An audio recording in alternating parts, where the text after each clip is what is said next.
काल मोदीजींच्या रोड शोला मुंबईकरांचा अभूतपूर्व प्रतिसाद मिळाला आणि विरोधकांच्या पोटात दुखू लागलं.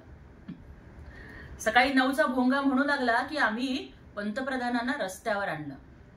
तुम्हाला काय माहिती, लोकांची सुख दुःख समजून घ्यायला रस्त्यावरतीच यावं लागतं आणि आमचं नेतृत्व हे जनतेच्या सुख दुःखाशी एकरूप होणारं नेतृत्व आहे आणि त्यामुळे ते नेहमी 24/7 जनतेमध्ये असतं, रस्त्यावर गर्दीत असतं, लोकात असतं. तुमच्यासारखं समस्या घेऊन येणाऱ्या लोकांच्यासाठी दारं बंद करायची आणि खिडकीतनं मजा बघायची अशा पद्धतीचं घर बशा आणि घर कोंबडं नेतृत्व आमचं नाहीये. आणि काल फक्त गर्दी ओसंडून वाहत नव्हती मुंबईच्या रस्त्यावर, तर हिंदू हृदय सम्राट वंदनीय बाळासाहेब ठाकरेंचा आशीर्वाद काल मोदीजींच्यावरती वर्षत होता.